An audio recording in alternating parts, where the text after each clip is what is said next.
Gracias. ¿Cómo está, Carla? ¿Me está escuchando? Tiene apagado el micrófono. El micrófono. Perfectamente, Jimmy. ¿Cómo está? Ahora Buenos sí días. está on el micrófono.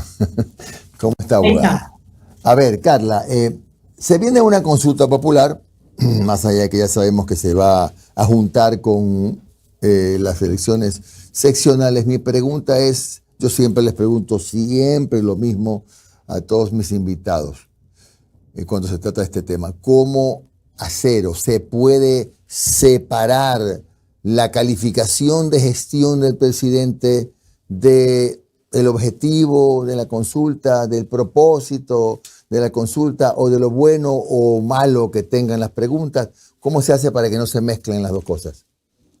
Yo creo que evidentemente es un desafío que pone un poco más compleja la tarea para quien en ese momento está en el cargo, es decir, el presidente, separarse un poco de la objetividad de la consulta.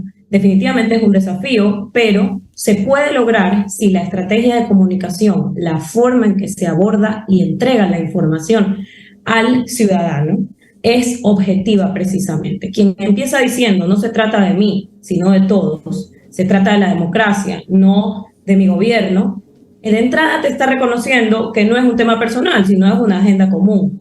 Entonces, si bien es un desafío, creo que se puede lograr siempre que la forma en que se maneje la comunicación y la información que se entregue venga sin sesgos, venga sin esta carga también de buscar aceptación a partir de la consulta, que no es el caso. Claro, claro. El problema es que la comunicación me parece que comenzó mal, aun cuando ya no veo que se haya repetido con frecuencia esto, ¿no? Pero la comunicación empezó diciendo, a ver, si votas no, estás con los narcotraficantes. O sea, vota sí. Esa tampoco era la forma de comenzar. Esa patada inicial no fue la mejor. Creo que en esa franqueza o torpeza, entre comillas, de ser demasiado agresivo con la comunicación, lo que se buscaba, y lo digo desde mi ejercicio ciudadano, yo no tengo ninguna relación en cargos públicos o demás, ni estoy buscando puestos en las elecciones que se vienen, pero creo que esa tosquedad de entrada fue una forma de dejar claro desde un principio que no se trataba de la autoridad de turno, sino que se trataba de hablar sobre un tema trascendental. Yo, Jimmy, y por fuerte que parezca, yo sí creo que quien ve en esa respuesta la opción del no, no digo que sea narcotraficante, pero es una muestra clara de indiferencia respecto de lo que el crimen le ha costado a nuestra ciudad, a nuestro país, o tiene algún otro interés en el camino, porque no consigo que alguien pueda votar otra cosa que no sea así. En esa pregunta, por hablar de una puntualmente. Estamos hablando de la pregunta de la extradición. La extradición, así es.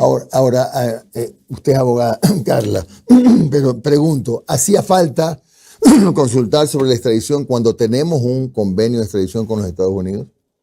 Por supuesto, porque la Constitución lo prohíbe. Entonces, si bien los convenios no se han podido aplicar o hacerlos efectivos al 100%, porque si nuestra Constitución dice no se puede, aunque existe el convenio, no se va a hacer.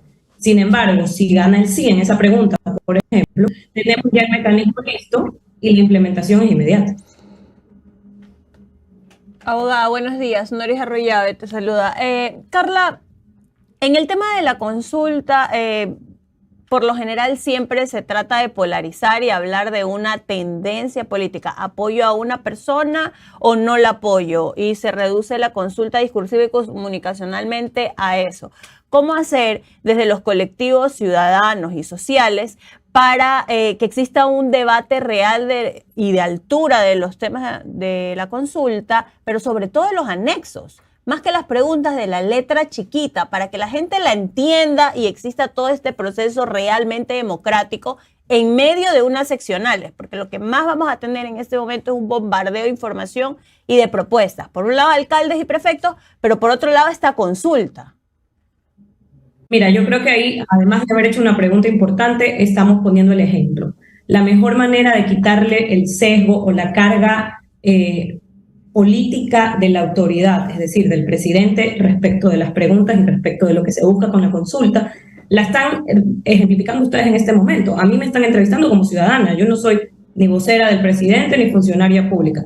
Cuando los medios de difusión masiva, radio, televisión, redes sociales, etcétera, todas estas plataformas le dan el espacio a quienes sí vienen sin una mochila política, entre comillas, estamos haciendo ese ejercicio de facilitar la información con objetividad.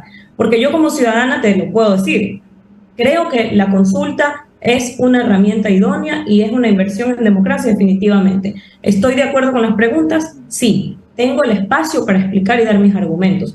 Pero mañana en otra entrevista, si quieres hablar del presidente, de las autoridades y del gobierno, cosas buenas y malas, también estoy dispuesta a hacerlo. No tengo ningún compromiso en ese sentido.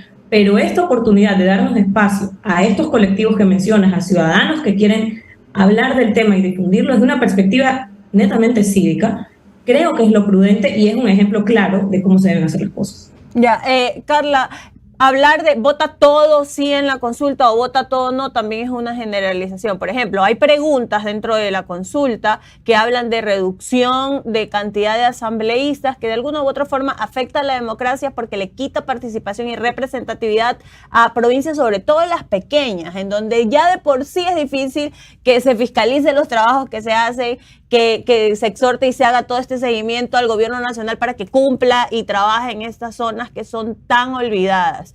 Entonces, por ejemplo, en este tipo de preguntas, participación democrática, reducción, ¿qué es? Reducción de asambleístas y también el tema de las organizaciones políticas, ¿estás de acuerdo con que se vote sí?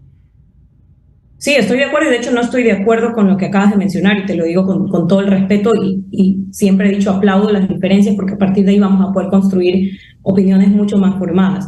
Yo creo que el número no garantiza representatividad y te pongo un ejemplo claro. Hubo un momento en que en la Asamblea teníamos puras mujeres y cero políticas públicas en materia de género, ¿no? Fue un proceso, de hecho, fue un momento bastante crítico para los derechos de las mujeres.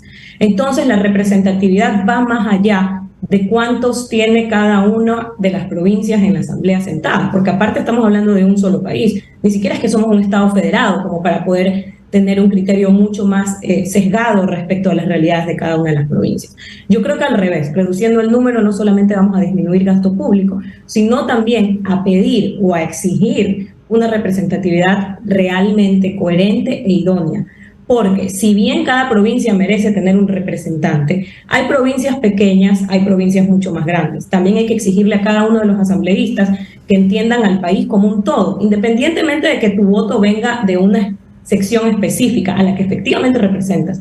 Pero la representatividad está hablando de una agenda nacional, no estamos hablando de cada uno de los espacios, porque si es así, tendríamos que ir a escarbar y tener un representante por cada distrito, por cada parroquia, por cada... Entonces, no terminaríamos nunca y tendríamos 17 millones de personas sentadas en la Asamblea. Ya, Carla, mi última pregunta. En el tema de la consulta se está comunicacionalmente y el presidente, por lo menos yo lo siento así, y el gobierno ha intentado decirle a la gente de esto depende que el plan de seguridad, que todavía no conocemos al 100%, se ejecute y haya un cambio realmente en el tema de seguridad, que es lo que más la gente pide. Pero muchos analistas han dicho, más allá de que se gane o no la consulta, por ahí no pasa.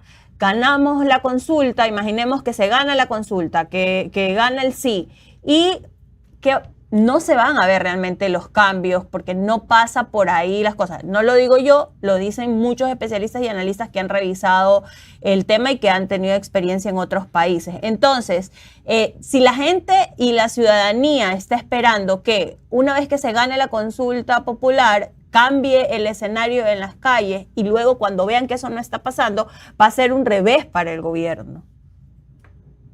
Mira, yo creo que definitivamente la consulta representa una herramienta para que el mandato ciudadano se manifieste como tal y se pueda ejecutar. No creo en ciertos casos puntuales que los cambios vayan a darse de la noche a la mañana, por supuesto. Eso, pero ni en la casa de uno. Hay un proceso de por medio. Definitivamente es una opción trascendental, sí, porque tampoco nos podemos hacer los ciegos de que no ha podido ejecutarse mayor política pública o mayor desarrollo legislativo, porque ha habido esta separación entre el Ejecutivo y el Legislativo. Entiéndase esta falta de trabajo en equipo, que es al final del día, porque cuando se trata del país hay que trabajar en equipo, independientemente de la función en la que estés. Entonces, si la consulta nos va a servir como una manifestación de ciudadana y sobre todo como un mandato que hay que ir a cumplir, una vez dada la orden desde la ciudadanía, las autoridades que son servidores públicos al final del día, al servicio de los ciudadanos, van a tener que encontrar la manera, más allá de lograr acuerdos, de implementar lo dispuesto por la ciudadanía. Abogada, buenos días. Omar Jair le saluda. Muchas gracias por participar. Abogada, perdón, ¿qué hacemos con la pregunta 2, que habla sobre el Consejo Fiscal? Y es una pregunta en donde la propia Diana Salazar ya le dijo al gobierno, oye, no me ayudes tanto. ¿Sabes qué? Esto a mí no me sirve y creo que es crear muchísima más burocracia que va a complicar más el tema del trabajo de la Fiscalía. Con esa pregunta tú a mí no me estás dando independencia. Ojo, lo está diciendo la persona que es el centro de esa pregunta. ¿Qué se puede hacer? ¿También se vota así? Yo, la verdad, si me lo preguntas, honestamente creo que la Fiscalía necesita mayor autonomía, necesita mayor independencia y nos lo ha demostrado históricamente la situación judicial y sobre todo la reacción de la misma ciudadanía cuando exigimos más independencia y cuando exigimos más autonomía. Como le decía Jimmy al principio, creo que la implementación de estas preguntas representa un desafío. La misma socialización de las preguntas y de la consulta es un desafío, no solo para las autoridades, para quienes queremos que la votación, tanto de las autoridades seccionales como de la consulta, sea a conciencia, sea responsable, sea un ejercicio ciudadano informado, porque estamos acostumbrados a rayar lo que nos mandan, ¿no? Todo sí, todo no, me caes bien, me caes mal, quiero que te vayas porque quiero que venga el que me gustaba más. Entonces, las votaciones y el ejercicio de la democracia se ha trasladado, se ha reducido a agendas particulares, ¿no? Definitivamente, como dices, en su momento entiendo que la fiscal se manifestó respecto de la pregunta, pero también tengo entendido que ha habido muchísimos análisis y muchísimas opiniones técnicas al respecto, además de que analizándolo en derecho comparado vas a poder revisar que somos de los pocos y no los únicos que tenemos una fiscalía que no es autónoma.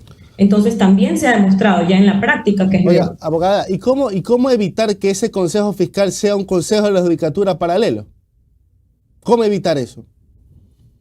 Los mecanismos que se tienen que implementar a partir del resultado de la consulta tienen que garantizar esa objetividad, esa idoneidad.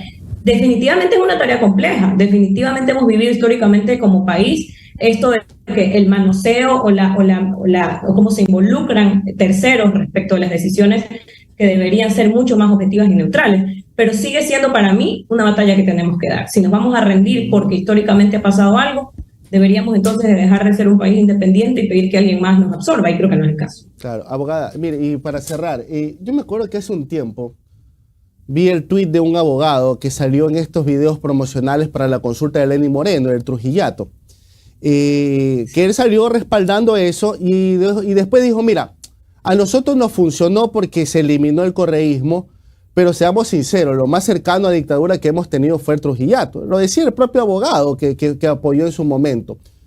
¿Cómo evitar que esta consulta popular tenga los mismos resultados nefastos? Porque, a ver, uno le puede tener animadversión o cariño a lo que fue Trujillo, pero hay que aceptar que se hizo mucho daño a la institucionalidad del país por motivos políticos.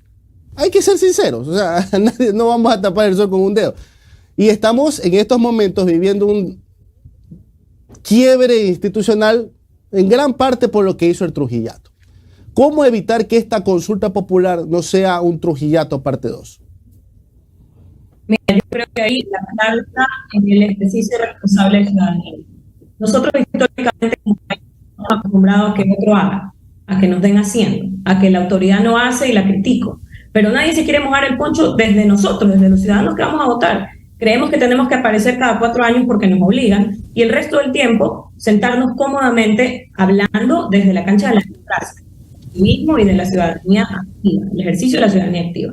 Entonces, si algo no nos gusta, si queremos que deje de pasar, también tenemos que salir de la zona de confort y cuestionar, oponernos dentro de los digamos, de los espectros de responsabilidad y de respeto dentro del ejercicio de los derechos, hacernos escuchar. Hemos estado bastante cómodos atrás de teclados o atrás de computadoras, atrás de ciertos micrófonos, algunos periodistas, pero no hemos ejercido una ciudadanía mucho más activa todos los de a pie, los que estamos en la calle. Si algo no nos gusta, salgamos a decirlo, salgamos a oponernos, salgamos a cuestionarlo. Si queremos evitar que un daño sea mayor, critiquemos, hablemos, usemos los espacios y las herramientas. Lo que pasa es que hemos estado también bastante aletargados o bastante acostumbrados a que mientras no sea a mí directamente, la indiferencia es la que marca el paso.